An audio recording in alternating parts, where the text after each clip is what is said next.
Welcome to another My Outlander Purgatory recap. This week, we continue our Season 6 coverage with a recap of Episode 602, Allegiance. Ready? Then pour yourself a wee dram, settle in, and let's do this. Hi, everyone. Hi, everyone. I'm Tracey. I'm Carol. And we are My Outlander Purgatory. Carol, how are you today? I am fantastic, Tracey. How are you? I'm great. You look like you're just hanging out in that breezeway of the ridge. So what are you drinking, or is it the same as always? I'm not sure what. Mantua. So Mantua is the Santa Margarita of the 2020s. Okay, no and Matua. Okay. Matua is the Santa Margarita of 2022. Yeah. I just want to make sure we're talking about the same wine. I'm drinking something called Boundary Breaks Cabernet Franc. Except you can't see it. There it is. From Wine Club. Did somebody say Franc? Franc. Franc. Yes, it's Franc. And it's good. I've gotten way more into reds these days. I don't know what it is. It's another like pandemic thing, I think. But especially when it's cold out, they're very warming. I don't like that they like make your teeth all red, and that's somebody has to invent. They can put a man on the moon, but they can't invent a red wine that doesn't stain your teeth. What's up with that? I don't know, but I was so guilty of that in my 20s. It was awful. And you have no idea. It's like the end of the night and you're chit-chatting up somebody and like you have no clue that you're purple. Tracey, how are you this evening? I'm good. We're starting this super late and I've been up since 6 o'clock. So at some point, I probably will just fall over. But that would be okay, because then when I fall over, you get to see them. Oh, you're so cute. Yes, we changed it up today. This picture that you're seeing is in my backdrop is on my screensaver. It's my screensaver at home. Oh. So I'm loving the wide flanks of the floor of the Ridge Breezeway, of the Big House Breezeway.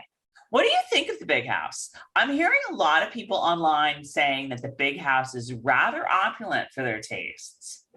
Do you agree? No, I didn't think you were going to say that. I mean, I will say they've put the big house, you think they're putting that church up in record time. They put the Big House up in like days. Right. I mean, like you see that winding staircase they have and all. I know. Like, I mean, it is. I like it, and certainly Jamie and Clara have worked hard, and they deserve a nice house like that. But it's more just like, my God, like maybe Clara really is a witch because she just went like, and there was a house. I have to be honest with you. I kind of did this week go, whoa, look at that staircase. I was like, where are we right now? Because the inside doesn't necessarily 100% match the outside, I guess. Yeah, I get what you're saying. Once I saw the staircase, but I took it to be sort of like, because Jamie's the laird, like that house isn't just like their home where they live. That house is her business. That house is almost purposely a showpiece so that when people come to visit, he's got, the Major Mcdonald coming. They don't know who they're going to have to, the governor, if the governor ever comes to town, they might have to entertain. So I think that house serves a multitude of purposes. Right. It's like they can take the work from home deduction because, they have to use a lot of stuff. They have to it's their office and their workplace as well. So yeah, there you go. Yeah. I'm with you. I see. It's multi-purpose. Okay. So I don't even know how to start this episode. I can do it. I will start you. How about this? I wrote down something that you texted me the other night when we were watching it, and you said, "Oh, Lord." The following. Okay. So much book shit goes down in this episode. I don't know what to do with myself. So, and I think that that's about as tasty. accurate as an assessment as you were going to get about this episode. This episode is so chock full of shit that not only is from the book, good shit, mm-hmm. but are things that I think all of us or a lot of us were like, they're never going to have time to get to this. It's not going to happen. This works in the book, but they'll never do it in the show. Boom, boom, boom, boom, boom.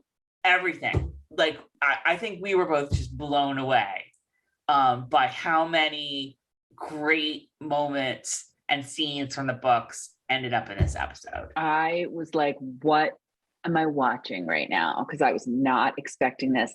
I was like, oh my God, I can't believe they're doing this. Oh my God, I can't believe they're doing this. Oh my God. There's just so much book stuff packed into one episode. It was fantastic. Well, the other thing with it too is that like so much of it is stuff that is like mop legendary scenes and jokes and things that mop is known for are packed into this episode. Like phrases we've coined, phrases we've coined, and things that have really like, you know, impacted at least some of us. You know, and things that have been controversial in the mop world. All of them in one episode. It's crazy. It was crazy, but we are here for it all. We're going to break it all down. Carol, anything else to tell before we start? Well, two quick things that I thought were prevalent in this episode. One is that Jamie was channeling his inner Poldark, because we had multiple scenes of Jamie riding this way on his horse and that way on his horse and this way on his horse and that way on his horse. Did we comment about the starting? There's a total scene right out of Poldark in the starting too. So you can count that as well. Okay, but or a bunch of them are riding this way and that way. Where does my brain go? Oh my God, can we get an Aidan Turner cameo on Outlander? Because can't we do some kind of Poldark prequel? Well, anyway. this is like... Yes. Oh, I guess it is before Poldark. Yes. It is before Poldark. You're absolutely right. Poldark prequel. Can you imagine Sam Heughan and Aidan Turner on the screen at the same time? My head would explode. Oh my God, I just can't even. Oh man. So that's number one. And number two, I have to say that, and we'll talk about it more in depth, but I just love the undercurrent of Claire eye rolling about like so much, you know, Claire has her own little way of her own spirituality. Claire has her own, you know what I mean? But so many things like that Tom Christie says and does that Claire is just like, I really, really, really related to Claire in this episode a lot. You guys, you go through a bit of a trauma and you get a little bitter. That's all I'm going to say, right? That's all I'm going to say. Well, if that's the case, and if eye rolling stands for bitter, I think Malva's got some bitterness as well, because there was some side eye going on with her and some looks going on with her. There were some creepy looks going on with her. Whoever said this during live chat on Sunday wins the internet for all time. They were like, Malva is Wednesday Addams. Oh, yeah. I saw that. I'm out. Yeah. I'm done. I'll never do better. I'll never do better than that. So on point. I can't even stand it. Malva's just creepy. Wednesday Addams is Malva, but Malva is like, I mean, we'll talk about her more, but like we're 2 episodes in, and I don't want to say much because we obviously know the whole storyline, and Malva's not someone who's necessarily easily liked all the time, but I'm digging her. I am digging Malva. After Well, two yeah, episodes. Malva's great. Malva, right now, you know, Malva, we don't really know Malva. You know what I mean? Like, Yes. we don't, you can't make a judgment other than, oh, this poor kid, she doesn't have her mother. Father's an absolute kookajou beater. And her mother is not around. And her father's made multiple comments about that mother of yours. So obviously, like, you know, the mother, we know the mother sinned in some way in his eyes. Right. And here she is. This is part of my notes, actually. Growing up with him, the crazy, jerky, beating father, and the you know, the brother who's kind of aloof and, like, you know, we already know is, like, you know, not necessarily trustworthy. So, you know, she has nothing. I love that she loves hanging out with Claire. I love that she's, like, forming this relationship with Claire because she's clinging to Claire, you know, like as a mother figure. Yes, I would agree. I just think, though, that she's just so, I don't even want to know. I can't even think of the word. Like, she's so quirky. She cannot stand Tom Christie. And like, I mean, we're sort of skipping to the very end, but like when he wasn't able to beat her because his hand was all messed up, the look she gave him was just like, to the point where he was like, "Get that look off your face." And I was like, "No, keep the look." You know what it was? What? It was Carol Ann. No, not Carol Ann. Christina Darling. It was Christina Darling. Remember in Mommy Dearest, there were a couple of times when she had a look at Mommy Dearest that was like, ooh. Yeah. Like it's just like, oh, you're such a dumbass. Like, you're such a dumbass, Tom Christie. You know what though? Once again, another child being beaten by a parent. There you go. Like, you know, so it's interesting. Yeah. All right. Let's dive in, shall we? Because there's lots to break down here. So this title of this episode is Allegiance. It's very easy to see why, because it's all about, like, who are you aligning with? Who do you have allegiance to? Who are you loyal to? Very interesting. Pretty good topic, or good title. The writer is Allison Evans and Steve Kornacki.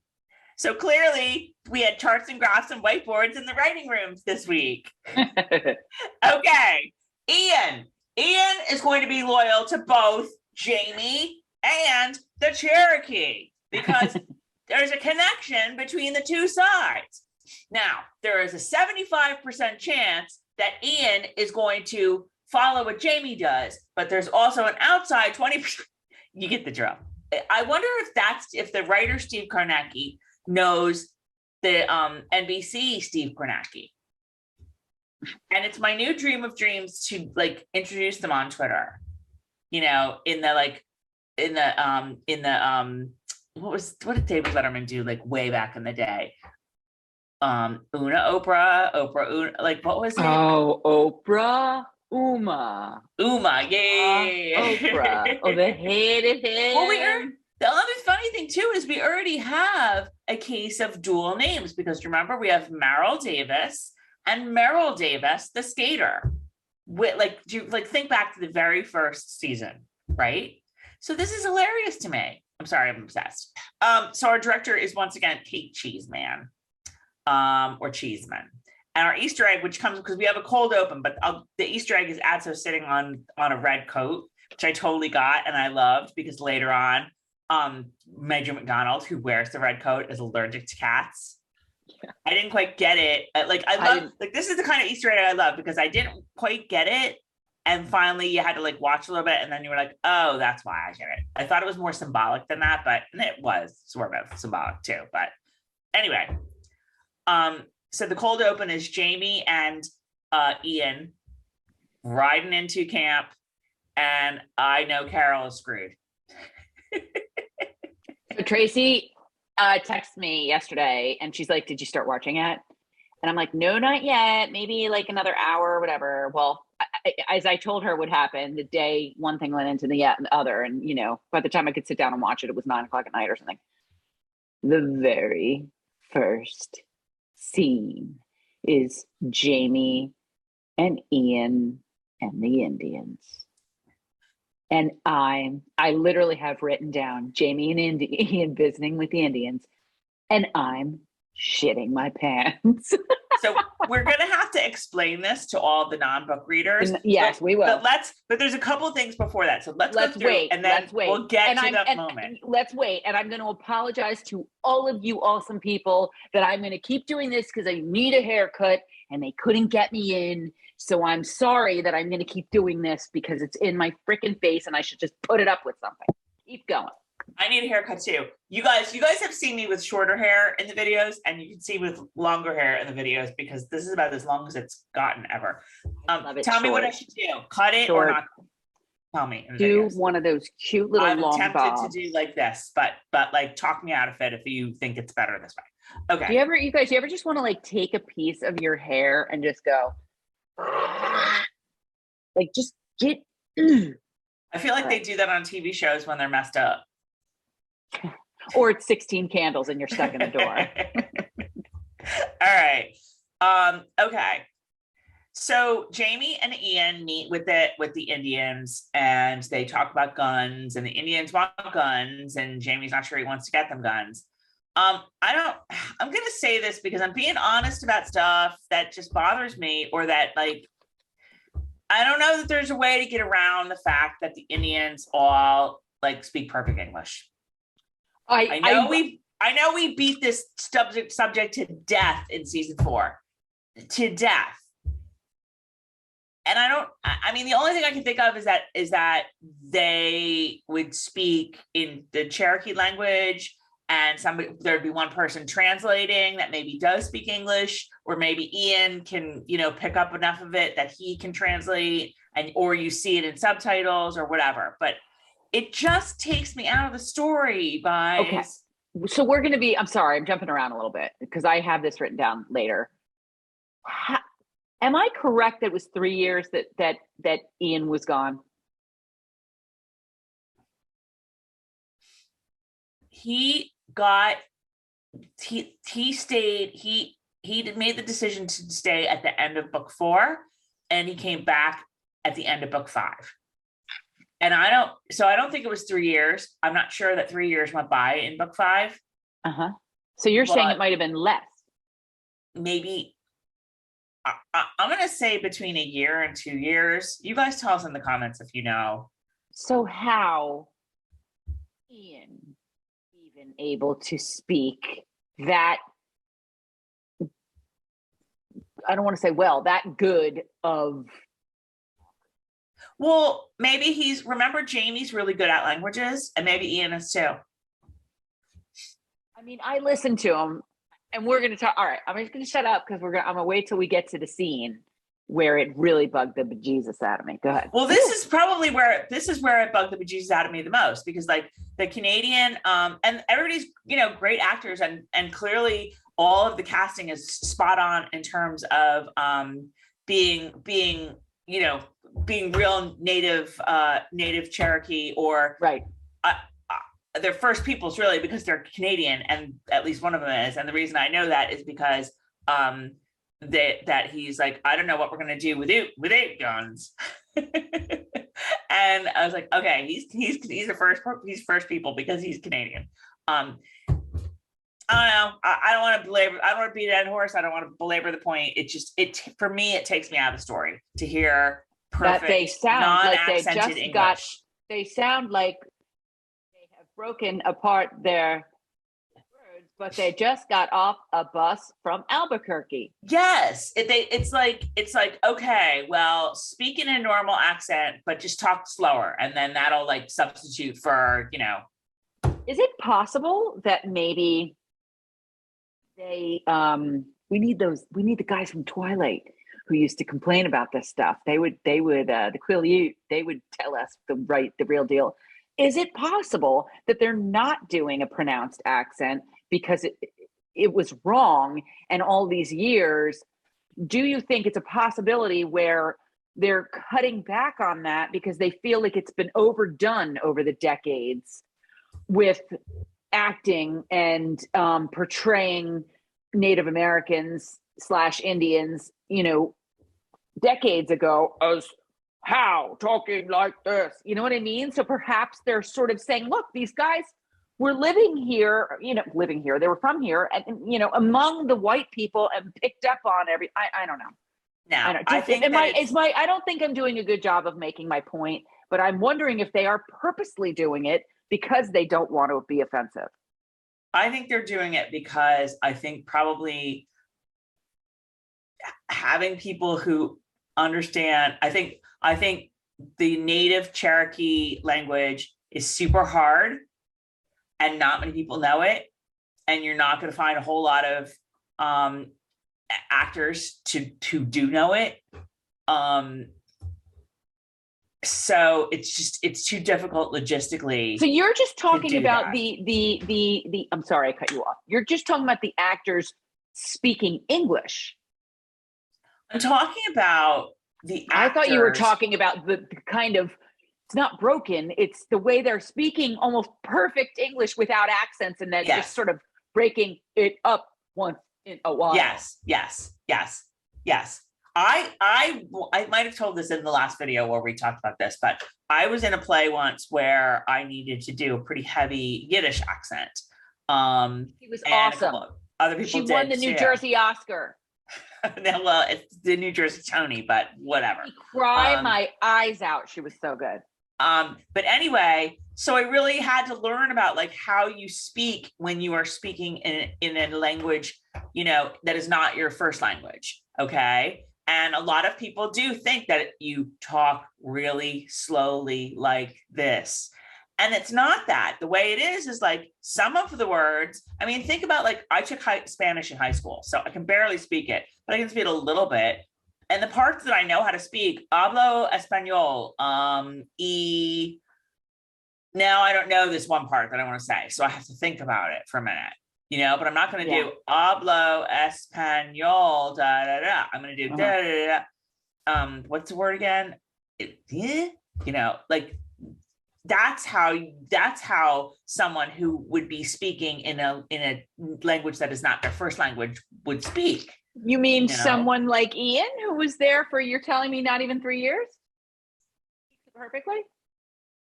Well, no, I mean, I don't, that's all I can think of with Ian is that he's good at languages like Jamie and he picked it up right away. That's how I rationalize it to myself. Because to your point, you're probably right. That like, he wouldn't be there long enough to like pick it up, although, I mean, like, I guess, they say like, if you're immersed in the language, you're going to learn it a lot more quickly. So clearly, it was like either learn the language or don't talk to anyone. So I don't know. It's a little weird to me. I think it's just what they sort of have to do. This is what I said at the very beginning of this. I don't know that they have a choice, but it's unfortunate to me. For me, it takes me out of the story. Other people might be like, it doesn't bother me at all. For me, hearing a Canadian accent, an American or a non-Native American accent, like perfectly unaccented English with a Canadian accent, like it's just, I don't listen as closely to what's being said because I'm just like, I don't know if you feel that way. That's how I feel. Like, does it bug you? No, I started laughing. Did I text you? Because I looked at my notes and it wasn't there. And I'm like, I must have texted it to you. Doesn't matter. I must have texted you and said, oh, Jamie is with the Indians right now. Okay, I'll get over it. Because let's move on. We're belaboring. Let's talk about what they did talk about, which is basically that the Indians are like, okay, Bear Killer, we want you to go to your king, which is hilarious because, go to your king like he lives next door, go to your king. And like he's not cuckoo. and like he's not cuckoo. Go to your king and tell him that we want guns. And if we don't get the guns, well, we might be forced to like, I think the problem is if they don't get the guns, they may be forced to be violent with the settlers. But also I think Jamie's question is like, which side they're going to fall on in the upcoming war. But I'm like, okay, if Jamie doesn't get them, if Jamie comes back and is like, the king is not going to give you guns, Why would they side with the king? Wouldn't they side with Jamie and be like, we hate the king. We're with you, Bear Killer. Do you know what I mean? Yeah, but I couldn't believe that Jamie was just like, I'll think about it. I'm here on your land where you could have me dead in about a millisecond, but I'll think on it. let me sleep on it. Yeah. Yeah. We'll help you sleep on it, Jamie. Okay. So yes, he's going to consider the request. So then the chief, what is it? Chief Bird was one of them I noticed. Okay. He's like, well, you're going to have to spend the night, like we want you to. And they're like, sure. Right. Great. Okay. Whatever. Building the new church, AKA meeting house. And Claire is working on Tom Christie's hand and taking his stitches out with Malva carefully watching. I have a question. So how long would the stitches be in before Claire takes them out? I was thinking the same thing, maybe like 2 weeks. So they built that church in 2 weeks. Damn. Well, I'm also guessing about the stitches, but I need the Fisher folk to come over and do my floors because they'd be done in about half a day. Holy cow, I'm telling you what, that place looked great. Damn. I know. I didn't think the Fisher folk, I mean, they must have people helping them because I didn't think the Fisher folk knew how to build anything. Right. And Claire starts telling Tom Christie that if healing is good enough for his goat, it's good enough for him. Which I'm telling you, I laughed so hard at her this week and all her cheeky little commentary. She was great, but Malva was so great in this. Like, again, Malva was like Wednesday Addams vibe all over the place. Like, she's like saying that the scripture, right? But at the same time, you kind of see her side eye to Claire, like she's like kind of yanking his chain, not hers. I'm like sitting here and I'm like, Malva, you being sarcastic? What? You're scaring me a little bit here, Malva. I'm going to tell you that Jessica Reynolds is so good. She's really good. She has got Malva down pat. Right. No, she's fantastic. She's awesome. Yeah. So then, and again, not only do they have this church like mostly done, they've got like the whole town, the whole like Fisher folk town. Like they've got their little like knife sharpening shop set up. And they just came out of nowhere like 2 weeks ago. And now I know, that's why it's sad. Like in the time that Tom Christie has had his hand stitched up, they've built like a whole town. Like that's Tracey, I'm impressed. Idle hands, Tracey. They cannot have idle hands. I'm sure he makes them get up at the crack of freaking dawn too. Well, and they don't have TikTok to take their time during the day. So they have nothing else to do. Tom Christie has idle hands because one of them doesn't work and the other one's all stitched up. It's the truth. It is the truth. But I'm telling you, what else do they have to do? They don't have Instagram to scroll through. Get those kids out here. Get Alan out here and make him. And he can't be watching YouTube. And speaking of YouTube, guys, subscribe, please. Oh my gosh, we totally forgot. You guys, this is why we have no subscribers. 12 years. We have never been the type to be like, all right, what are we going to do to get more subscribers? And now I'm finding out we can't do this until we have such and such subscribers. We want to do this, and we suck. We just suck. Anyway, so they don't have TikTok to keep them busy. So they got to get everybody on the ridge there first thing. Do you think that there's like some competition between Amy's house and the new church / meeting house? Like, hey, you need to get off of that property and come help build with me. The steeple's not going to build itself. Well, Roger and Bree are building her house, so it's gonna be up in like a quarter of a day, a couple hours. Sure, it's gonna have newfangled everything since Bree is helping. Inventor. She's gonna invent all sorts of stuff for Amy's house. It's gonna be great. Yes. All right. We need to keep yeah, going. we need to I'm move sorry. on. I have so much to say. Carol's delaying the inevitable. Which we do have to talk about the one little scene at the knife sharpening shop where Alan's like, oh well, yeah, we were talking that you're a doctor or a healer or whatever, but some people say you're a witch. Well, my favorite is Alan is like, she's like, Alan, how is that? How is your back? And he's like, oh, it's much better thanks to the salve you gave me. Yeah, and he's happy to take the salve from the witch. Yeah. But in the next breath, Malva's like, yeah, Alan doesn't take the slightest interest in the subject of healing. Okay, Alan, well, maybe you can give me my salve back. Because somebody's going to need it and care and appreciate it. So he's like, yeah, some people say you're a witch. And Claire's like, really? Because I would have guessed that before. It's not like I've been the subject of a witch trial or anything. Yeah. She's like, get in line. All right. Been there. Almost got killed for it.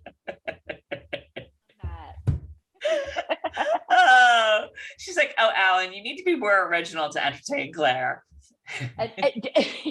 But honestly, this is very telling because then Alan turns on Marsali on what's her name? Malva. I kept typing Malva, Marsali, Malva.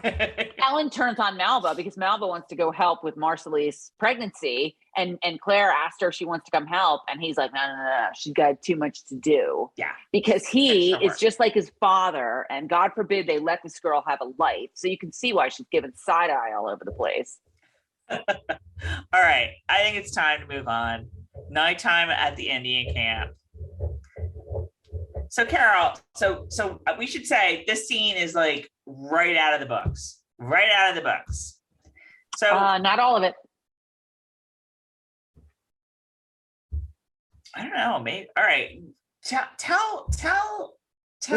Would you like me to do this part? Yeah, I think I didn't really write down much because I was just like, so Carol's gonna take it from here.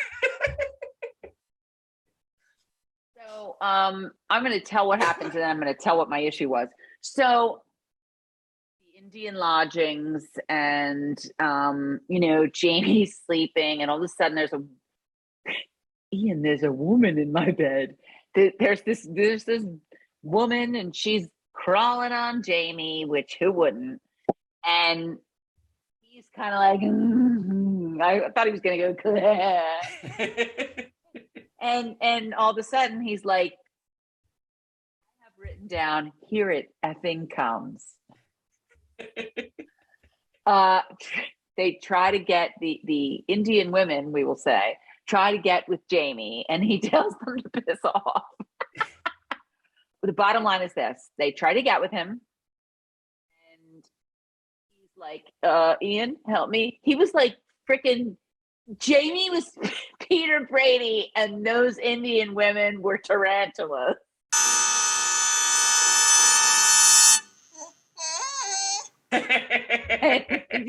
He was like, get off me! Get off me!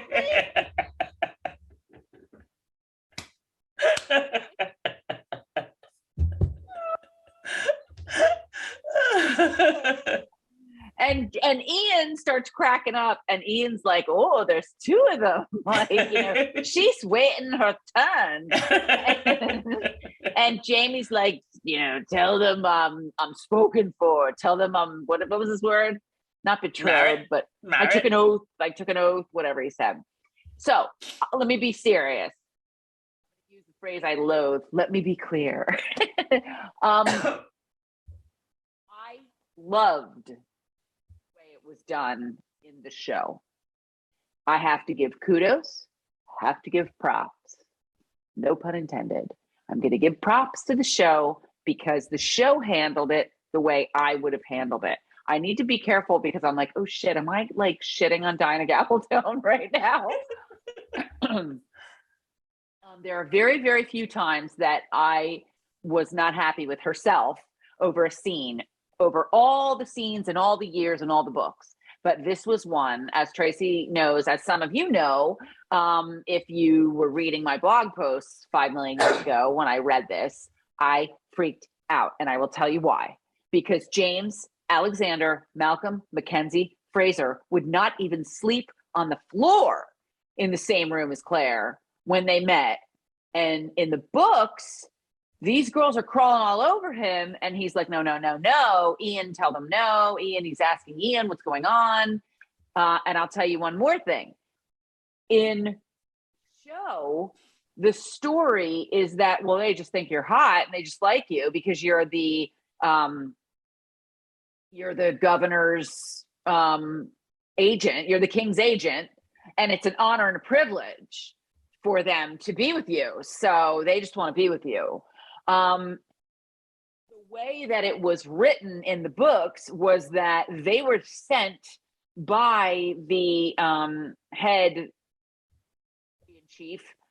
Am I correct on that? Is that what he would be? Chief. To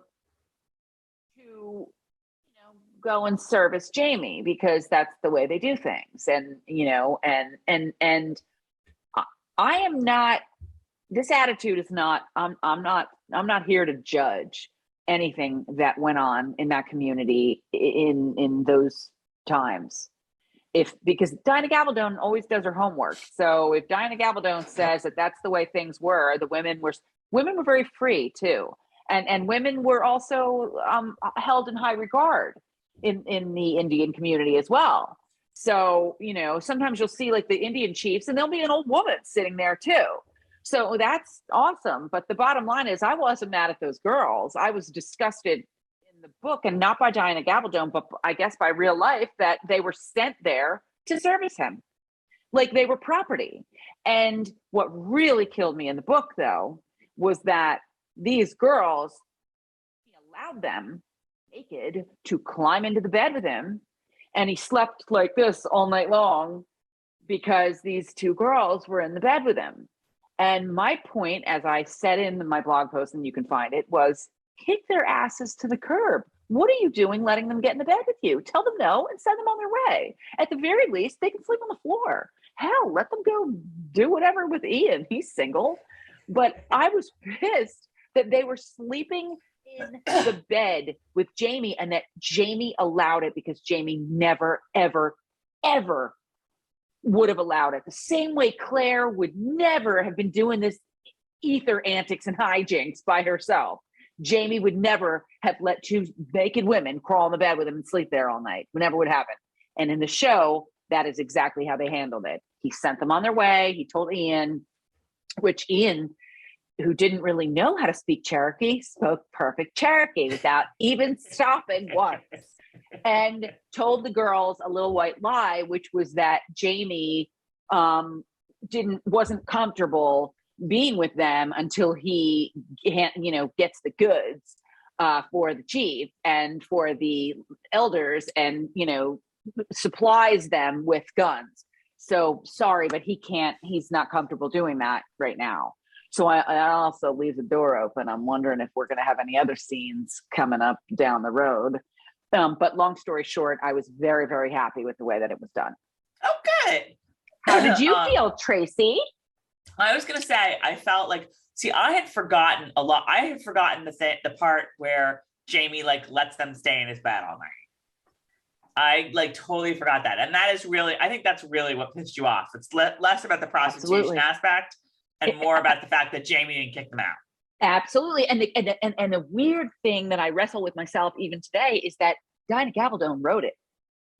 Diana Gabaldon invented Jamie Fraser, and Diana Gabaldon let these women sleep in the bed with him naked and didn't have him, who wouldn't even sleep on the floor.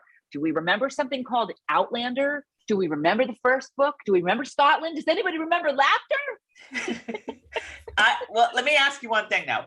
And I don't really remember this. It clearly the scene, while I remember it in the books, and it was funny, I thought it was funny. I thought it was hilarious. Carol was very offended. Shannon did too. Shannon thought it was hilarious. I thought it was hilarious. But the other thing is that, was part of the reason why he didn't kick them out of the bed was because it would be offensive to the chief. I think that might have had something to do with it as well. I don't honestly remember. And we had this conversation, and I said, I don't care. To him, that was between him and God, and he took an oath, and he I can't think of the word he used in the show. And there's no way that covenant. Was it covenant? No.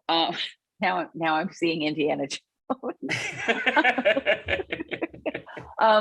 There's no way James Alexander Malcolm Mackenzie Fraser would have gone against his own principles and beliefs and let those women sleep naked in that bed. And you know what? And that's okay. I would love to talk to Diana about this sometime. Listen to me, Diana and I will chat about this.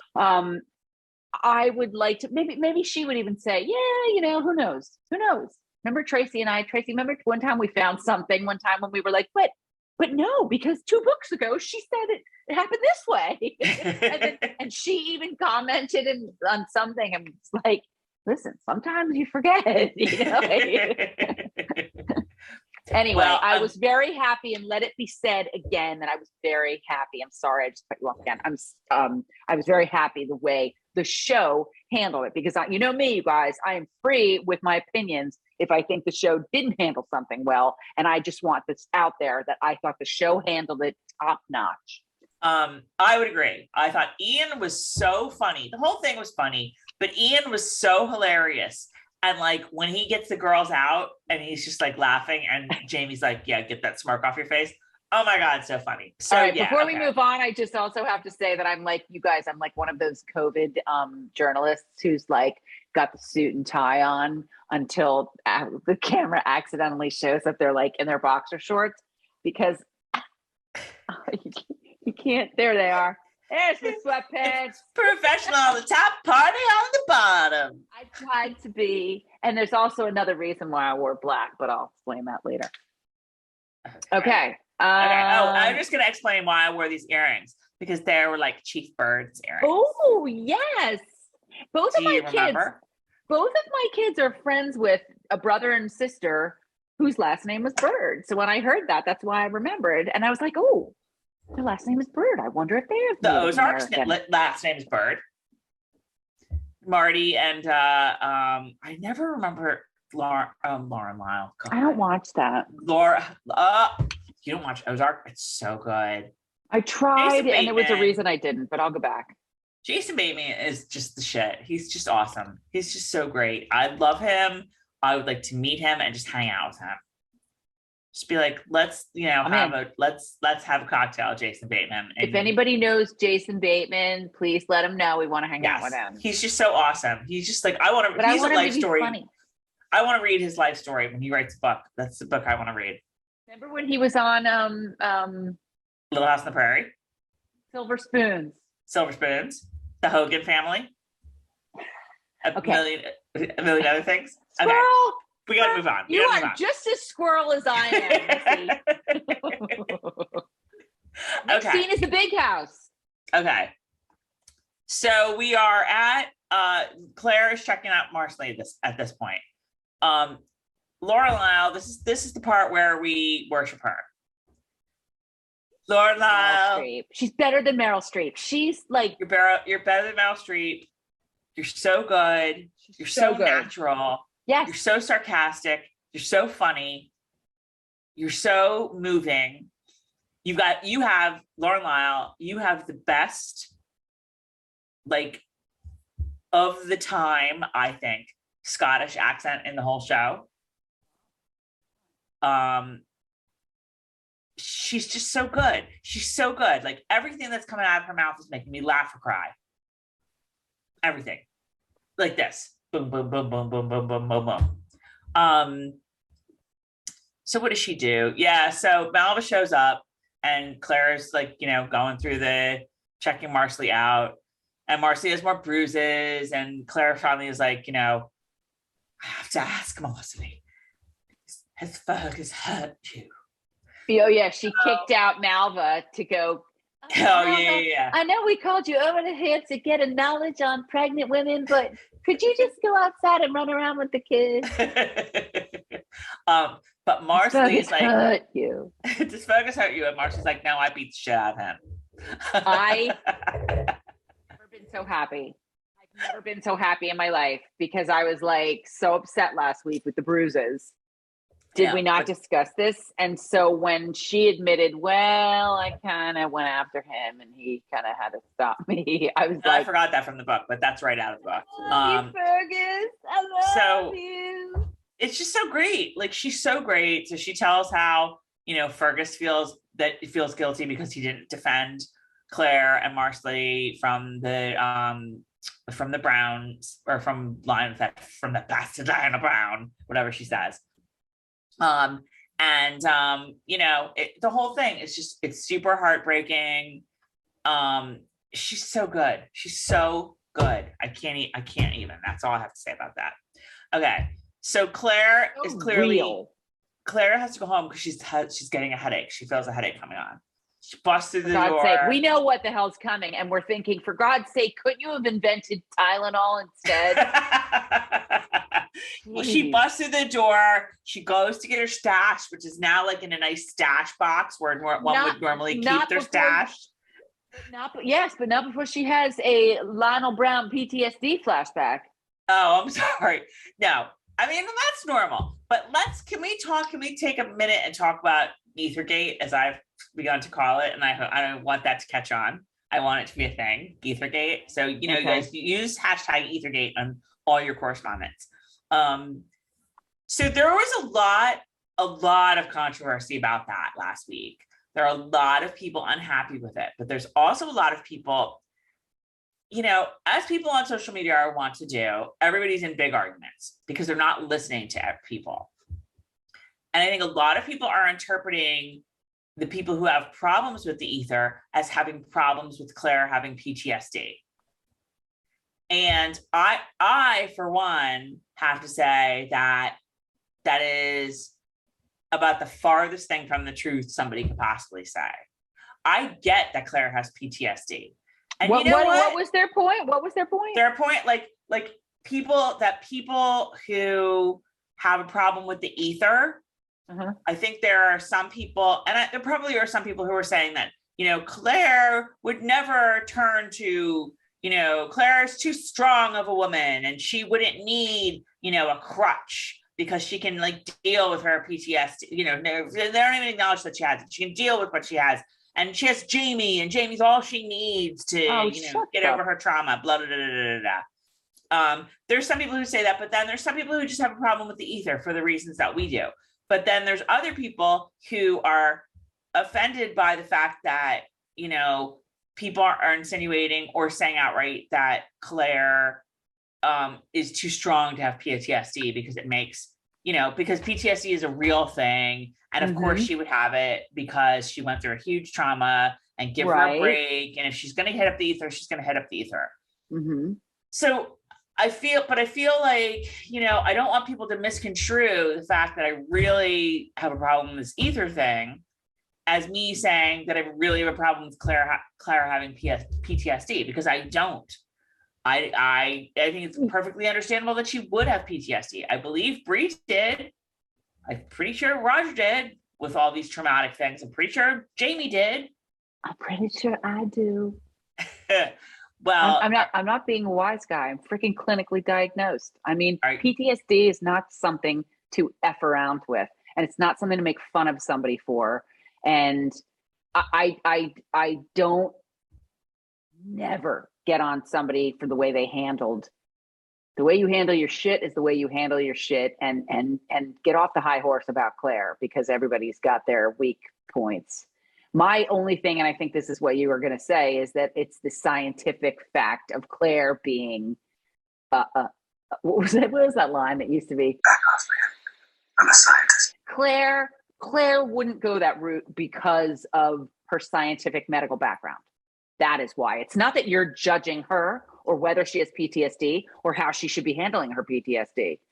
You're saying Claire would not go that route, just the same way that I'm saying Jamie wouldn't go the naked Indian women sleeping in the bed route. It's just not their character. I'm gonna add a little to that. I'm gonna say that I think it, as I've thought about it, I think it's kind of believable that she would take the ether, but with a very big caveat. Two caveats. With someone else in the room. Two caveats. First of all, she has already tested it on herself with supervision. That's where the first one last week, where she tried it on her own for the first time, nobody around, nobody there in case something went wrong. That was 100% not Claire, not believable as Claire. I will go to my grave saying that. That was a dumb ass move to do. However, if Claire had either tested on someone else or decided she was going to be the subject and had Brianna monitoring her, observing her reactions, taking, her vitals, and she got through it and maybe tried it a couple more times. Then by the end of the episode, where she can't sleep because she's just having dreams or whatever, she goes downstairs, she sees the ether. She's like, I've done this enough times that I know how to do it now safely. And I'm going to just do it. I'll buy that. So that's number one. Number two is the issue with the flammability. And that's a big issue. And the only thing I can think of with that to explain it away is that maybe it's just me, I feel like more people would sort of have a problem with, I feel like not like everybody knows ether's medical purpose. Not everybody knows that ether will blow you the frick up. Like will blow you to kingdom come. I think more people know that ether puts you to sleep than they know that ether is extremely flammable. And I think maybe that's where the writers were like, putting their cards on the fact that, how many people are really going to know just how, if they haven't read the books, just how flammable ether is. And there's going to have to be kind of a suspension of disbelief there. So that's how I'm just like rationalizing the whole, like, Claire knows it's like book Claire knows it's flammable. TV Claire, maybe it's not. I don't know. Does that make sense? Yes. I will throw one thing in, and I did say this last week, which was Claire's trying to escape something in her mind. And that kind of PTSD, I mean, those kind of memories are just god awful. She's trying to escape what's going on in her mind. And it's possible that, it's not probable because it's Claire, but it's possible that she's throwing caution to the wind because she just needs it to stop and she needs to get away from the monster. And that is what I can understand. So maybe she's being reckless. I think she is now. I mean, now that she's taking it, I wanted to make sure that she knew, like, I could buy it more if I knew that she had already tried it out a bunch of times and knows how it works and knows it's not going to kill her. I mean, I think there's reckless and then there's, incredibly stupid. And Claire has, I mean, I don't know. I guess people could argue that maybe she would. I don't think her personality is going to change that much, even from trauma, to do something that she knows could medically kill her. Do we know that she's never had ether before? Is it possible that she never had ether that she made before? Oh, that's true. She wasn't even. Can't she catch some mice? I mean, I know. That's why I think she would have tried it out. I mean, I think in the book she tests it out on like she gives somebody a surgery, but there's like a lot of people in the room and they're all like really monitoring the situation. Oh, that was a good scene. But the thing is too, like ether, it's so potent in the books that, like, remember when Bree, like, later on, she's got like a cloth covering her mouth as she's gonna like open that flammable thingy, the phosphorus or whatever it is. Like, that's what you'd need to wear when you had the ether exposed, because ether, the gas, is gonna put you to sleep too. and everybody that's around it. So it's just a really, I mean, I get why the writers did it.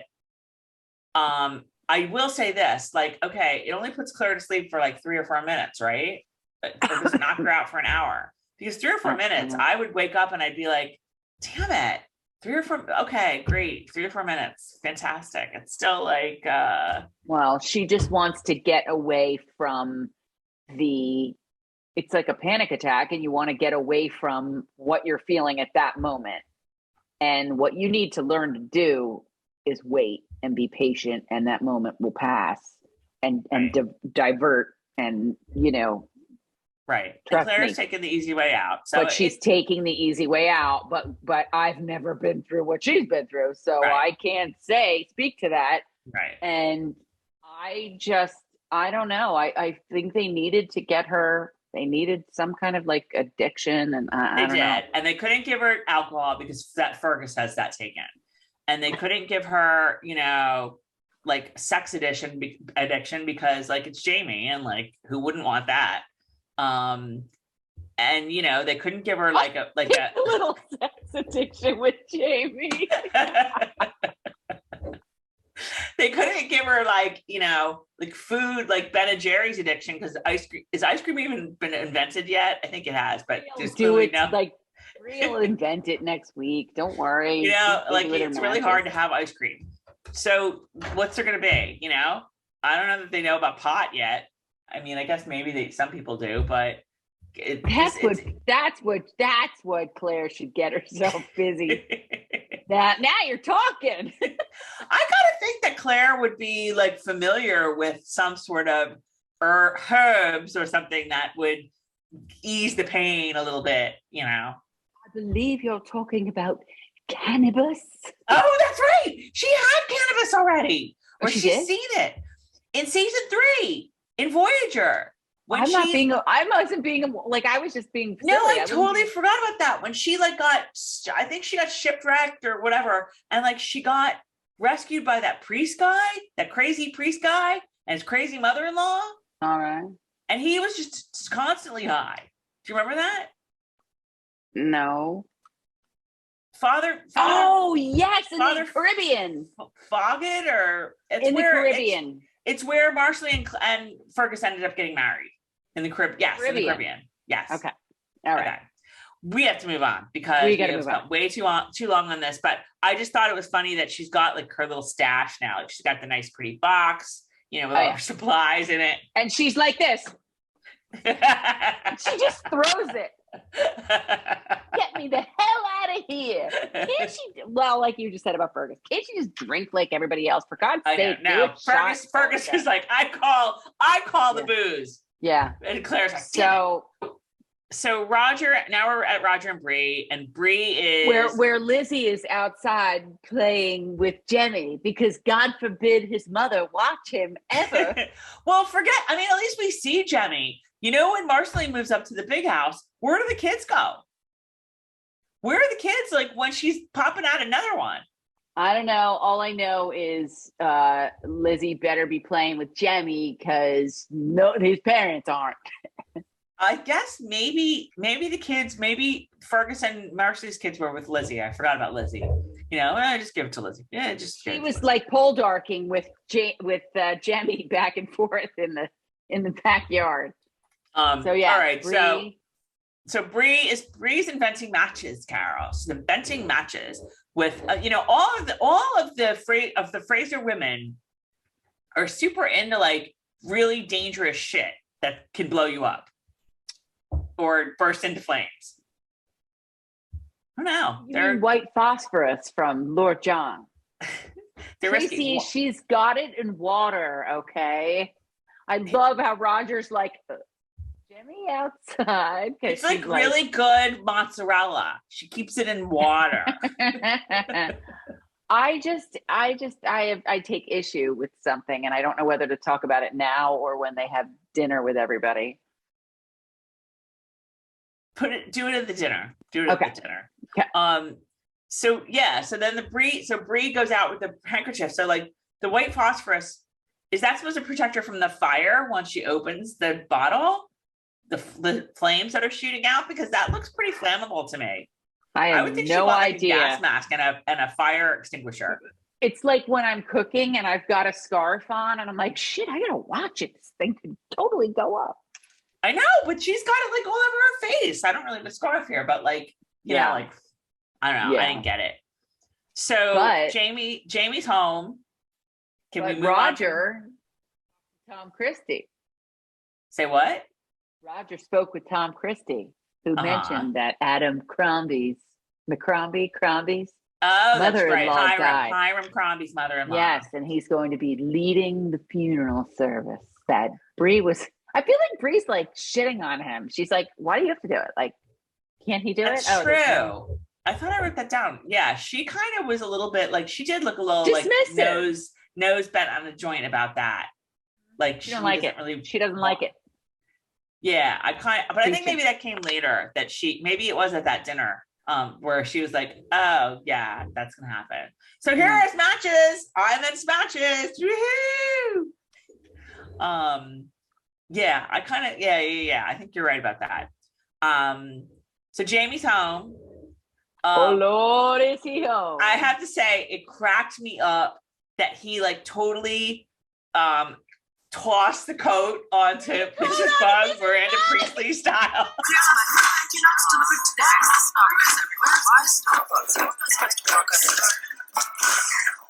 I have that. I was like, you're so rude, Jamie. She's like, oh, how was your trip? And he's like, bro. And then Mr. Bug is like, do the coat.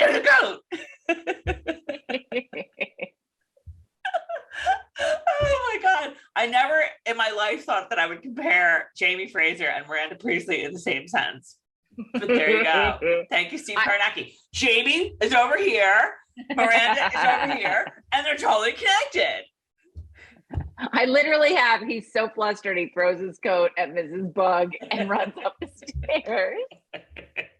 Oh my God. Oh, and he's, this was the issue I had with the book. And man, do I wish Tom was around, because he would have so much to say about this, because he goes running in there, Claire, I need you right now. And like, Tom would be like, oh, you just got off a horse that you've been riding for probably days. Don't you want to wash up? Well, except it's not days, because it took the Indians about 2 seconds to get to Fraser's Ridge. So how do you know? I can't imagine that the Indians walk for days to spend 30 seconds at Fraser's Ridge. Hey, don't forget you're getting us guns, right? Okay, bye. If you rode your horse fast from like, a half hour away, I know, it'd be gross. But then again, he's got like all that and sweaty, but Claire likes that. Claire likes Jamie's manly stink. Jamie smells of unclean man sweat and wood smoke. Diana Gabaldon. Anna would have a good description of Jamie's smell at that point. You never ever worry or wonder, during the Outlander series books, what anyone smells like, because Diana has got it covered. All moments of all scenes. All right. So, and then that scene too, right out of the books, that I like you, I love you, I want to put my what in you, right out of the books. Oh, I did not know that. I remember while I was reading it, I was like, or when I was watching it, I was like, that is from the books. I don't remember which one. Don't ask me, but it is. Okay. Absolutely. And I have something that I don't really think it's not a spoiler. There was a conversation that I thought went on in the books that did not go on. So maybe it'll go on another time. Or maybe it'll be like Window Well and already happened in season 5 and we totally forgot.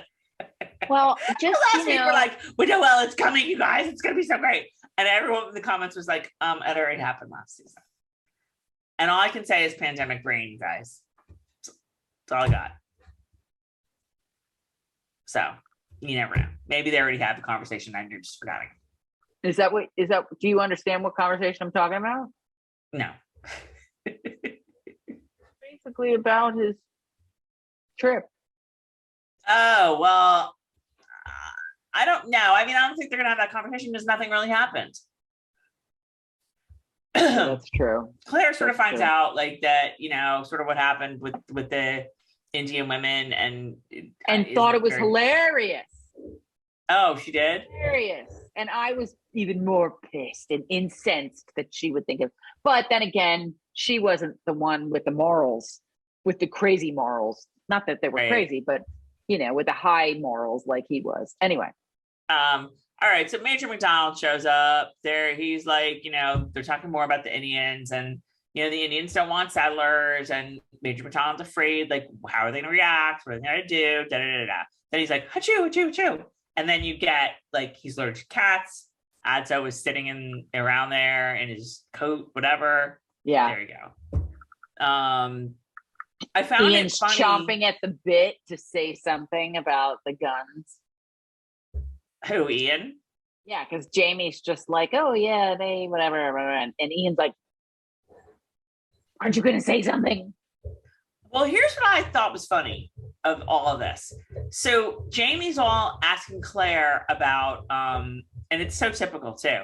Jamie's all like they want to know how, like, what side did the Cherokee go on? So they have a historical question, right? Right. So Jamie asks Claire, what happened? Does she know? Do you know? Do you know what happens? And Ian asks Bree, like, do you know? Do you know what happens with the Cherokee? Meanwhile, Roger, who like literally teaches history at Oxford, is over in the Roger corner, like, I know history. And they're like, oh, Roger knows history. Oh my God. But would he know that much American history? No, he did not. And that's, I'm yanking Roger's chain here. But I just thought it was funny that, like, why don't they at least try up the historian? You never know. Maybe ask a historian who has time traveled, so you don't have to keep it a secret with him. Yeah, I thought that was pretty funny, but nobody knows anything really. They don't know what side the Cherokee are going to fall on, so you know they're going to just have to guess. And Ian is really caught in the middle of it, and it's very you can tell he's struggling a lot with this whole thing because he feels loyalty to both sides. He feels allegiance, if you will, to both sides. He feels tied to Jamie, obviously from blood, but the Mohawk and in extension, the Cherokee are his brethren as well. He's conflicted. And I had to crack up that Jamie, bringing up the time travel, says, keep to yourself what I told you. Like Ian's gonna go run right out and chit chat with his Indian friends and maybe some folks on the ridge about the fact that his family has time traveled and that Claire is a traveler and knows what's going to happen with the upcoming war. I didn't take it that way. I took it as he was saying, don't tell anybody that I'm considering whether to give him guns or not. I don't know. That's how I took it. But that. And all I can think of is the girl from Living Color who used to go, but I didn't want to gossip, so you didn't hear that from me. All right, can we move on to the funeral? All of this right from the book too. I'm telling you guys, like surprise after surprise. There's got to be 5 or 6 things that are straight out of the book. We were laughing in the book though. Like this wasn't funny. Like it was funny in the book. I mean, it was funny in the show too. I felt like all I could remember was that weren't they like packed in like sardines in the book and everybody was really hot. Yes. And then she's like sitting up and yes. You know, yeah, but I remember it being kind of more funny, like cheeky and like, oh my God. And then this but it was funny. Like when Little Germain is like Granny Granny over there, like I don't know. Maybe I'm Tom in this instance, but like Claire makes everything so damn serious when the woman like is like, you know, coming to and Claire's like, get back, give her some room. Get over over yourself. You're in a barn, for God's sake. You're there. Oh my God, Claire, vaccinated. Yeah, so it was funny. And it was, again, one of those scenes, it was in the book, and I never expected it to be in the show. Because it was just seems so like, I mean, I guess it's significant in that it's Roger's first crack at preaching, but it just seemed to me like there's so many other things that they have to get to. Like they'll never do that. And they did. And they did it. And I love how Claire's just like, wait a minute. It's an aortic aneurysm. And she only has minutes to live. She's bleeding internally. Let me just press this one little thing here on her chest. Let me press. Oh, okay. It's an aortic aneurysm. She's bleeding internally, and she'll be dead in 3 minutes. Mm-hmm. Right. Or it's gas. One or the other. She ate a lot of greens for lunch. I guess we'll find out in 3 minutes.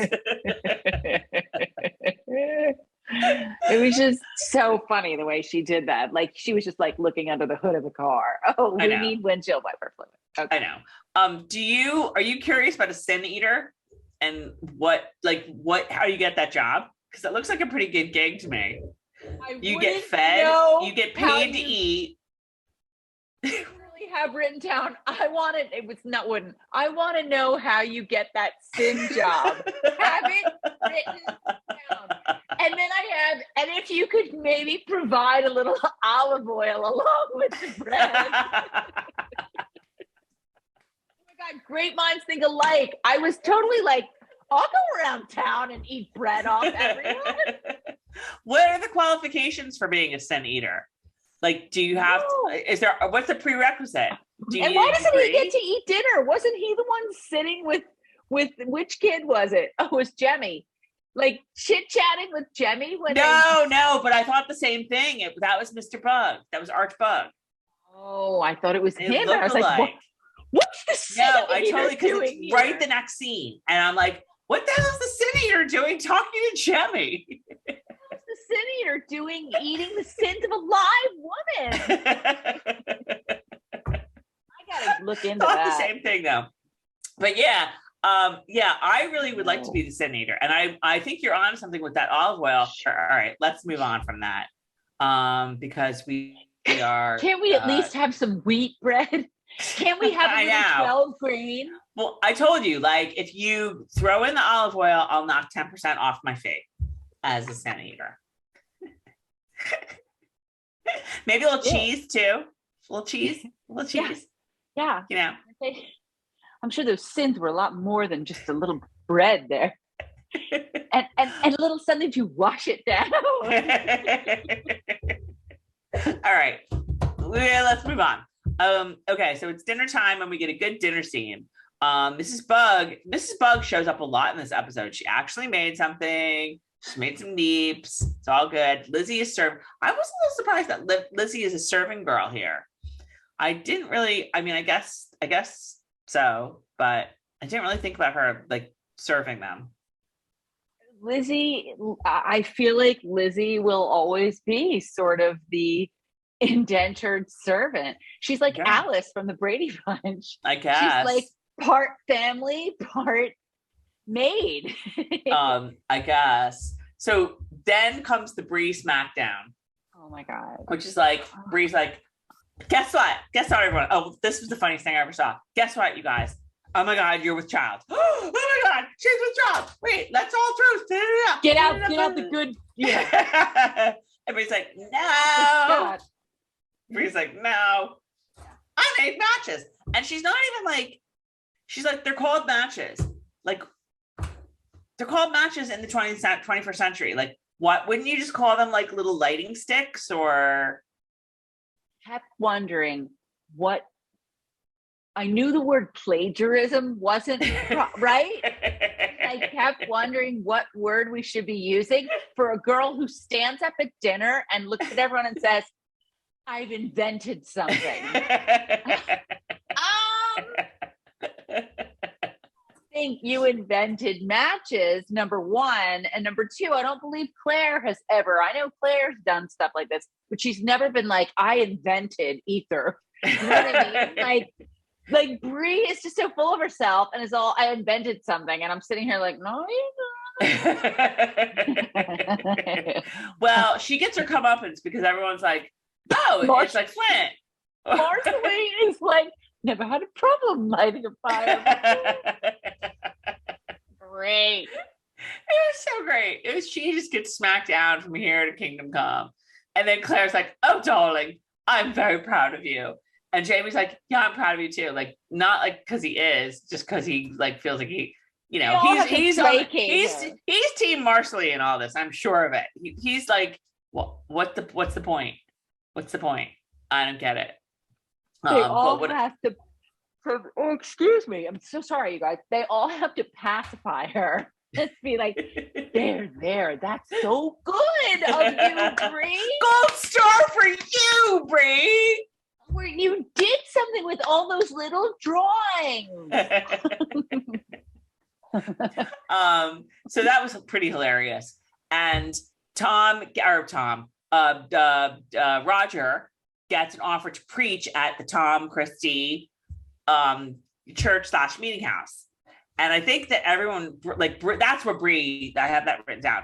That's where Bree's a little like, oh.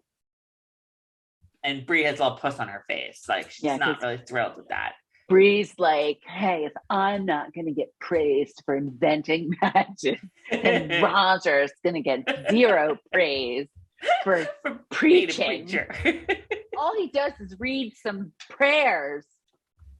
I had to invent something. I had to work with phosphorus, and it's very dangerous. He didn't have to slave over hot phosphorus and water. So I think we're putting a pin in that because we're going to see what happens there. But I think Bree is none too thrilled about that. But the top story of the dinner is, you know, splish splash. Her water didn't really break, but splish splash. She had a Marsali's in labor. Yeah, I felt that. Holy cow! When she was like, whoa. I know, and that's a big baby. That baby looked like it had to come out like now. So Marsali is doing her thing. Malva shows up. Roger goes to get Fergus and smacks some sense into him. Claire is working on some lemonaria to shove up her hoo-ha because it's going to make her cervix expand. And all I could think of was, where the hell was my lemonaria when I was this close to having a C-section? Because they were waiting and waiting and waiting.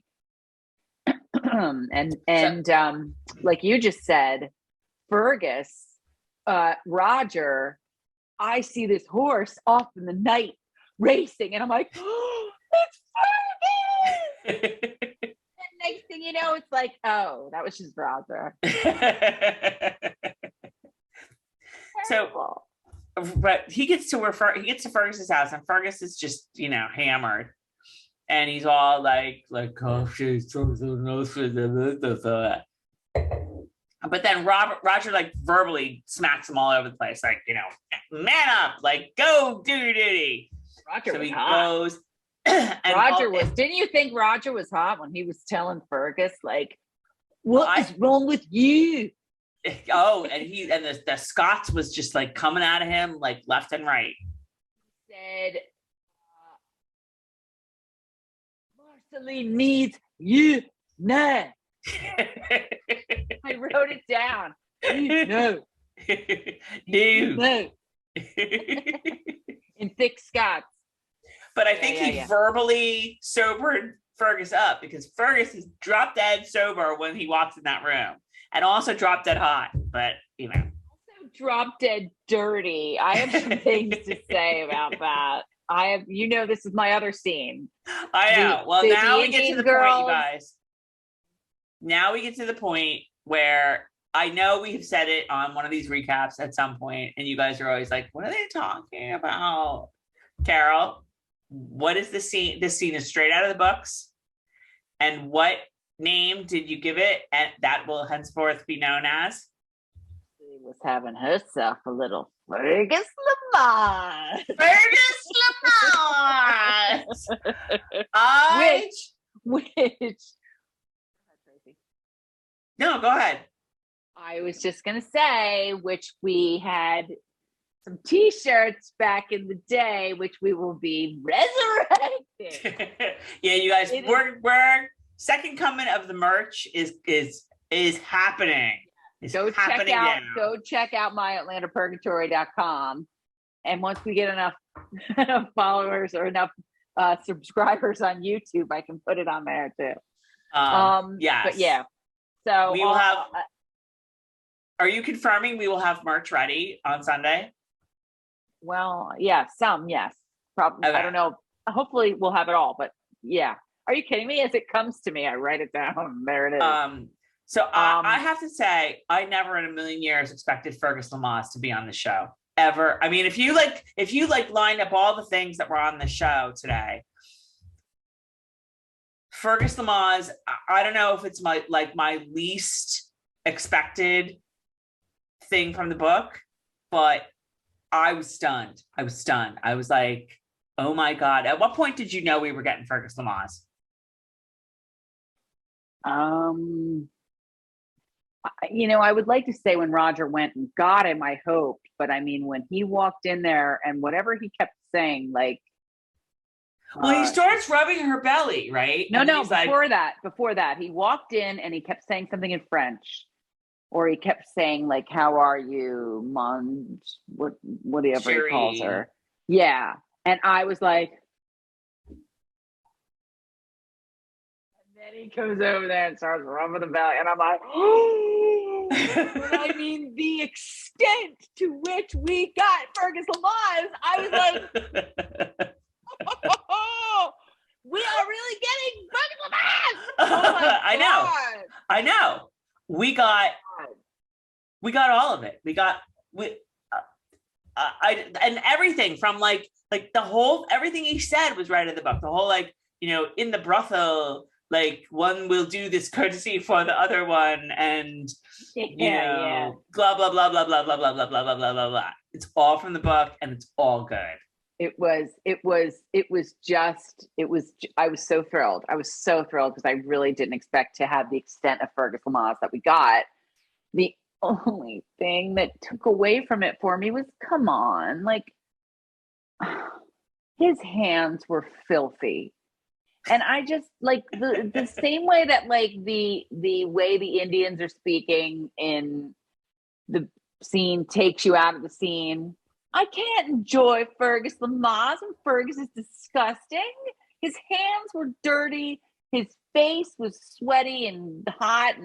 And I was like, I mean, don't get me wrong, I enjoyed Fergus Lamaze, but, and I just kind of thought, over the years, I have suspended disbelief, and I've tried really hard not to complain, and in the beginning, it was a little hard when Claire was as tall as Jamie and Bree's shorter than the two of them and doesn't look like Jamie, all of that. And I've always shut my mouth and been like, you have to suspend disbelief, and it is what it is. And, their talents and acting abilities are more important than Claire having brown eyes, like that kind of being shorter, that kind of stuff. But in this, I was like, for God's sake, you couldn't cleaned Fergus up a little bit and really let us enjoy it, because I just was taken out of it, because I was like, don't touch her, she's giving birth. Haven't you ever heard them call for the hot water? Like, don't wash your hands. Haven't you ever heard of sepsis? Don't wash your hands before you're touching her belly. So it didn't bother me. I'm sorry. Believe me, like I said, I suspended it as much as I could. Now, it didn't bother me. Again, of course, because I start thinking about all of this, I was like, okay, is that a double? Because like, I can't even imagine being Lauren Lyle and doing this scene with like, Cesar, Don Boy that you're like buds with and whatever. And now, okay, you're sucking on my boob. All good. So I was just like, is this it's got to be a double. It's got to be a double. I could never. Wow. I mean, like for 4 seasons, they've been buds and whatever. Oh, I guess maybe she knew this was coming, whatever. But it was that's the kind of stuff that takes me. I know it's me. It's not Fergus. It's me. What do you want it with you? What? That I just was I think about logistical stuff like that. I think it's fine. Good for you. I don't have a problem with you thinking that way at all. Yeah, I have written down that has to be a double, right? So okay, yeah, Bree and Jamie making their escapes were hilarious. Going for a walk. Yeah. Gonna go over here, whatever. And Claire and Malva have a little chat about, what Fraser and Marcy are doing, and some women like to do it. And Malva's like, you mean not just sinners and hoers? They had a poignant little moment where Claire was once again being kind of motherly to Malva and teaching her. And in the background, you could almost hear, my mom's having a baby. It was like an after school special. And Claire's cracking up, yes, Malva, many women enjoy it. All right, we have to start powering through here because we have some more to go, and it's I don't even want to know how long. So Ian and Bree chat, and will the Indians be part of the U.S.? Not really. They're going to kind of get screwed over, and clearly Ian is really conflicted now, and because he feels like he's responsible. Oh, I did have to laugh when Bree was like, the settlers would take what they want. Did you? It took me out a little bit when she was saying the white people, they're going to be, the Indians will basically be lied to by the white people. And I thought would somebody back then, would a woman back then have really said, but then again, she was supposed to be from somewhat modern day, not now, but I don't know. I didn't think it worked all that well, but whatever. I'm not going to. I think she would say that. So the baby is coming. This is a little stupid moment, but it just is something that stuck in my craw. That was weird. They have Fraser. They have Fergus drinking something, right? He and Jamie are sitting at the table. I noticed that too, and I'm like, and I was like, he just sobered up. What? And then you see it's water. I think it's not. It doesn't look like it's alcohol. It looks like it's some sort of water. But I'm like, why give him a glass at all? Can't he just be sitting there without any glass? And then he threw the glass at Bree, like Jamie threw his coat at Mrs. Buck. But I just didn't anybody say that? That bugged me. He could just be sitting there. He doesn't have to be drinking anything, because if he's drinking something, everyone's gonna be like, oh, is he drinking again? And isn't Jamie gonna stop him from hitting up the bottle again? And oh no, it's water. I had to go through that whole how did you know it was water? Because it's clear. I mean, maybe they moved on to rum or something. I got the feeling they were drinking together, and I thought, what the hell are they letting him drink? No, I think it was because I thought the same thing. I was like, Jamie knows where Fergus is right now. When Fergus is Fergus was like, okay, I'm a girl, Jamie would be like, let's ease up a little bit, bro. Let's take a little break. Maybe here, have some of this nice water. So it just took me out a little bit. It was a weird choice, and I thought I was the only one that noticed it. But I'm glad that you did. No, I totally did. I was like, what are you doing letting him drink? But it also took me out a little bit when Marsali was in the birthing chair and Claire was yelling louder than her. Marsali was. I noticed all throughout that Marcy's very quiet. She's a very quiet birther. Claire. She's very I was a quiet birther too. Too much. Did you have drugs? They didn't work for Keelan. I pushed for 3 hours with no drugs with her because they hooked me up to something that was supposed to be automatic and it wasn't, and it came out like some tube. I don't know what happened. And then they were like, oh, it's time to push. And then, yeah. Anyway,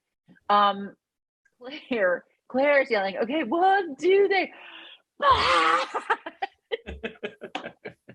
I'm like, Claire, who's having this baby right now?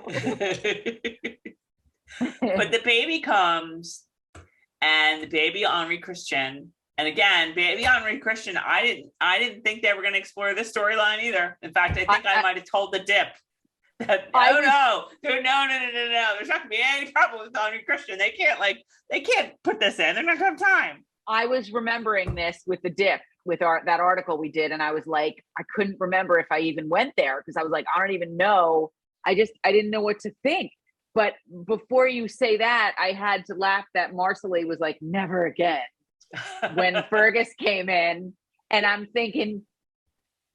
wondering, like, how never again? Is Bree going to invent birth control? And it doesn't matter, because I'm pretty sure you're pregnant again already after he was in here 10 minutes ago. But as we find out, Henri-Christian is a dwarf, and that sends so Fergus cute. off into another spiral, and he leaves. He's out of there. But Henri-Christian, from what you can see of him, is cute as a button. Cute as a button, and Marsali fell in love with him instantly. Yes. Instantly, just loved him. So cute. Okay, so then they're back at Bree and Roger's cabin, and I have a question. So Roger, these matches that Bree makes, is it like making a sandwich? Is it that easy? Because here's Roger with matches. Oh, let me light this candle. Oh, look, little Aiden, who's lost. Here, I'm going to show you a magic trick. Yeah. Roger is burning those matches off like faster than, I don't know. Like, he's like this. You get a match, and you get a match, and you get a match. I would think if I'm Bree, I'm like, hey, Raj, like, dial down the use of the matches. If you just got one candle, maybe you use the flint. Maybe Marcy was right. Because these are for special occasions. I was going to say, maybe he's using them because nobody needs them. Yeah, that's true. Bree was probably like, just take them, Roger. I don't care. Nobody likes my matches anymore. Just take them all. Do what you want. Matches that I invented.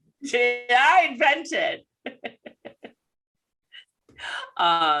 So that was kind of a weird scene. Like, knock, it's Aiden. I was lost. Oh, I'm sorry. We'll take you home.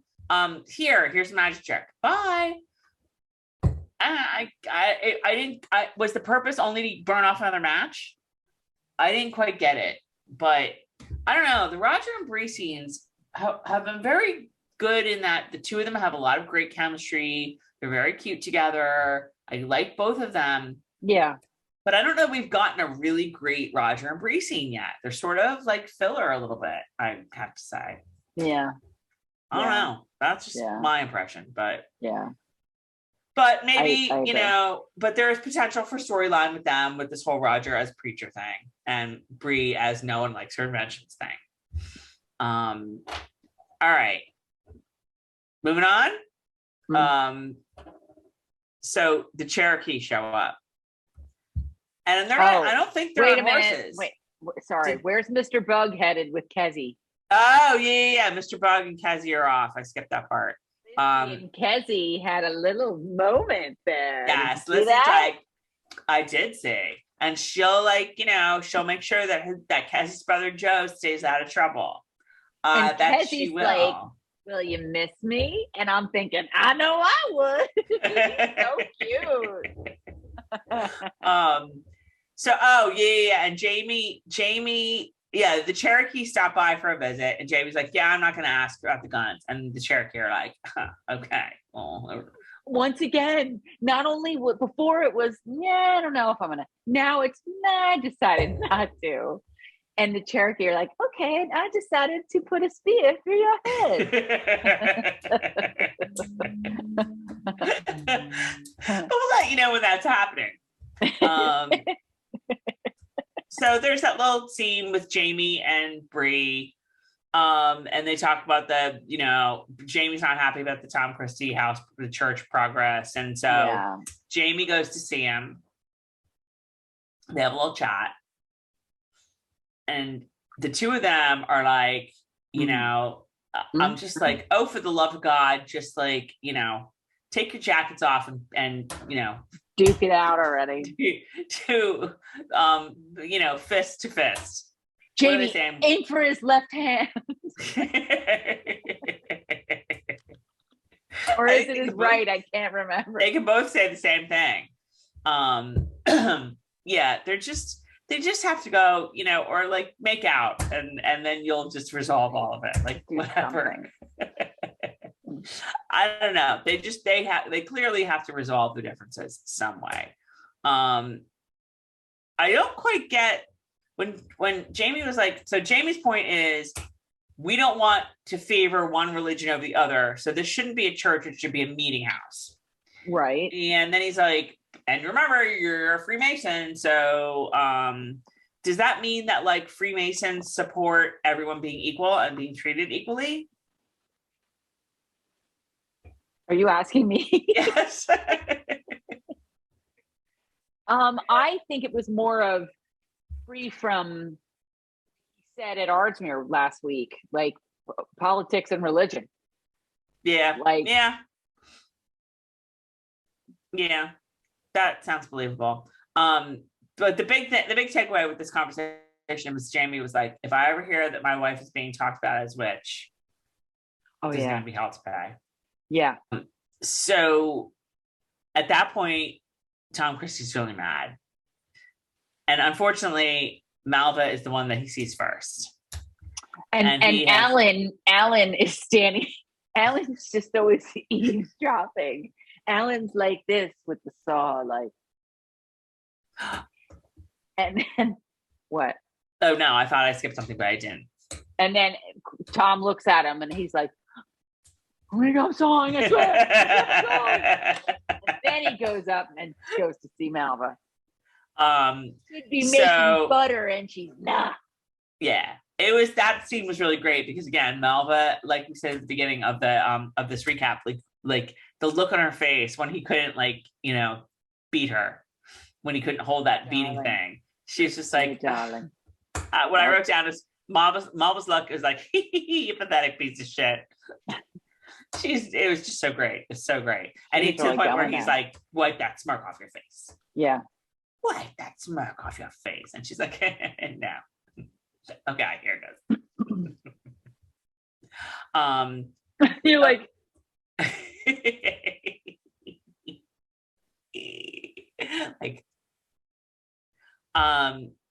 okay, so we get to the part where Ian visits Marsali and Henri-Christian, and we get a little confession from Ian. And Jamie rides up just in time. He comes this way. Jamie was eavesdropping almost as much as Alan Christie. He totally was. Jamie was like South Park walking. Jamie. All right, I'm taking this too far. Right. I was going to say it was like Twilight. Remember the other vampires in Twilight who used to just glide across the grass to the baseball field? Too far. Jamie was just like. All right, sorry. South Park moving good. I got that. Twilight, yeah, no, that's a little jumped off one of these nice mountains. Now you're gonna have to I'll find you a video so you can show everybody what I'm talking about. But so he tells Marsali that he had a child. Oh, sad. And he says, your husband grieves, but he'll come back. And he says it with a lot of knowledge. And you're just like, but we don't know. We don't know anything about it. We don't know anything about it. I have to think we're going to find out at some point. Oh, yeah. I will be very interested to hear what the story is. Just say something like that and then never, But I mean, obviously, Ian, since he's been back, has been carrying a really huge burden, and this has a lot to do with it, clearly. And I love him so. He's so good. Campbell, so good. So good. everybody's just great. Like there's not a bad performance in this whole bunch. Honestly, it's great. Even like the little kids are great. They're super cute. The little pirate game, and when Germain was like, you know, poking at Malva, and she's going in the door like earlier, like, you know, ahoy matey or whatever the hell he was saying. Like it's super cute.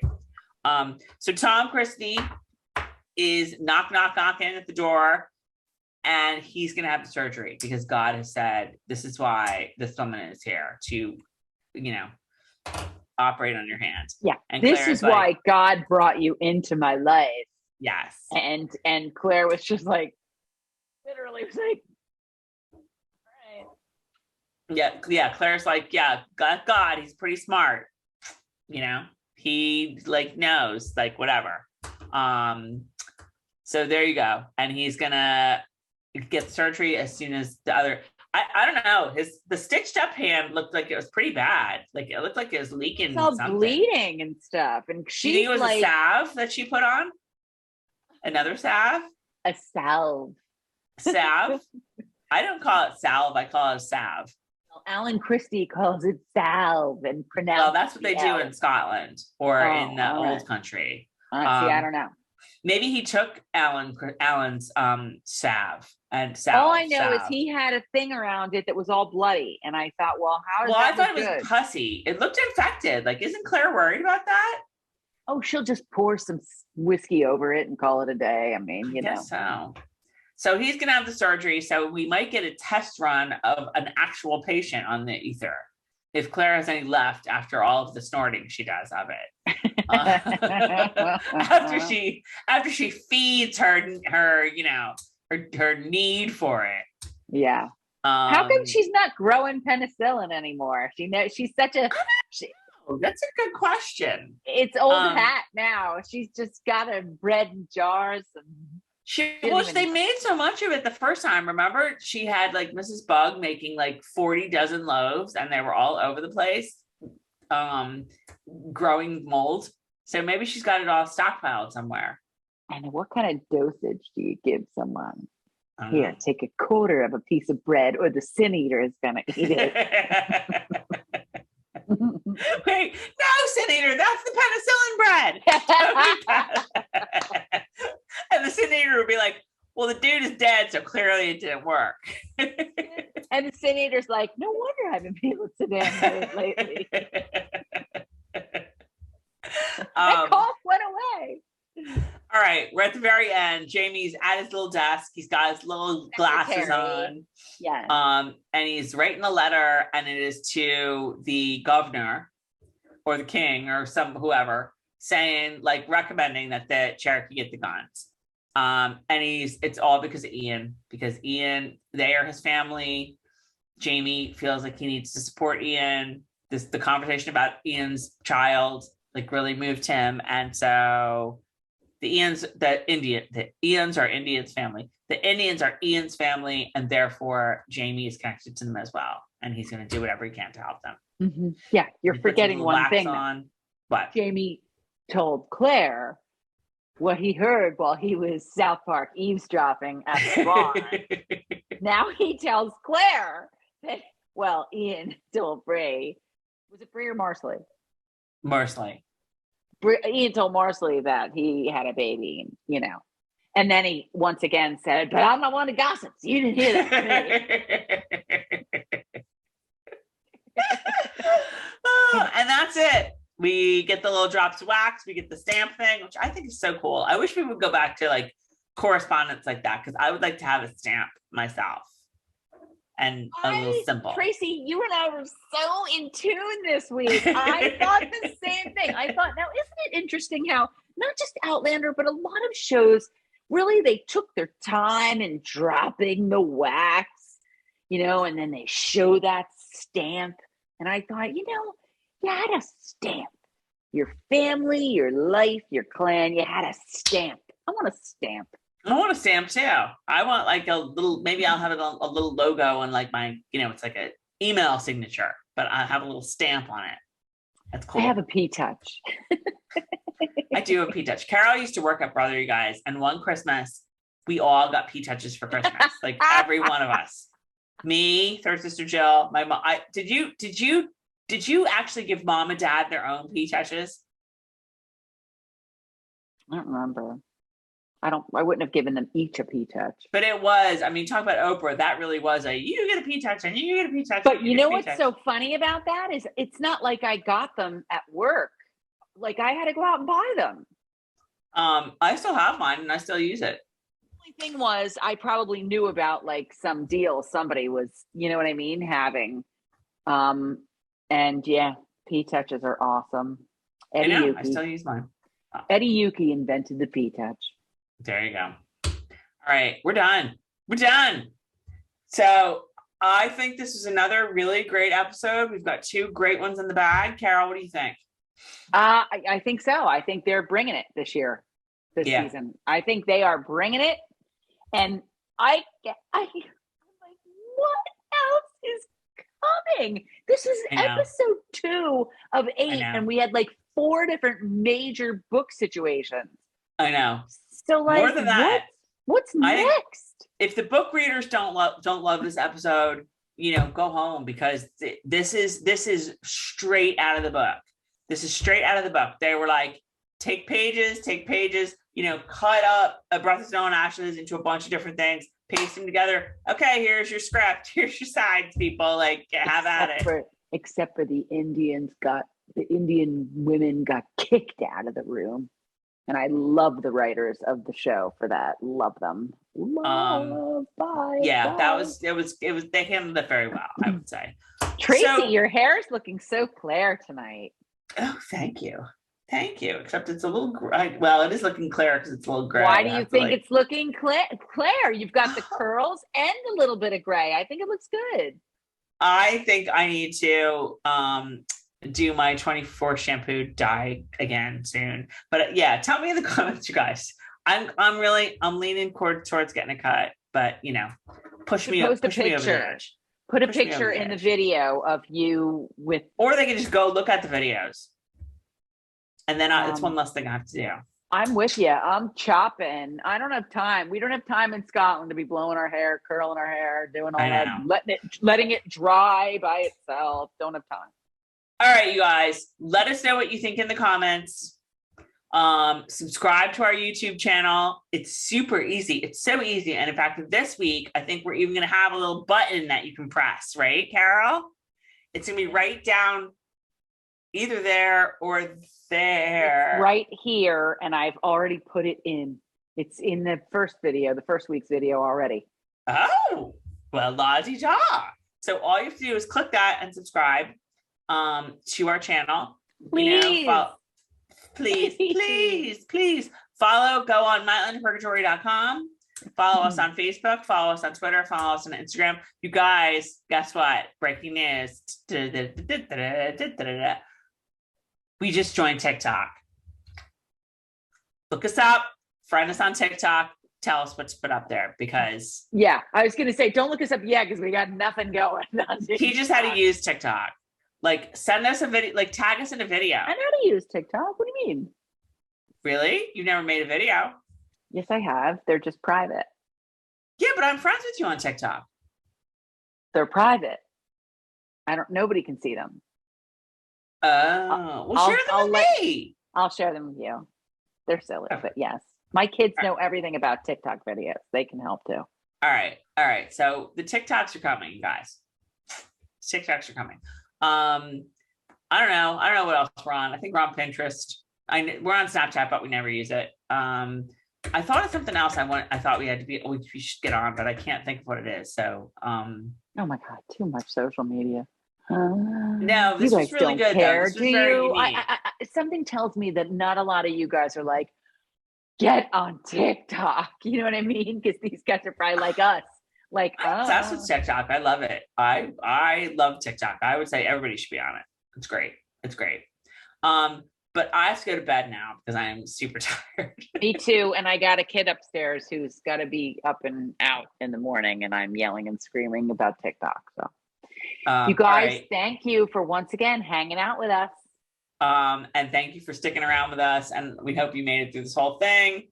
Have a great week, everybody. We will see you next week for episode 3 Enjoy the video. Subscribe, and we'll see you next week.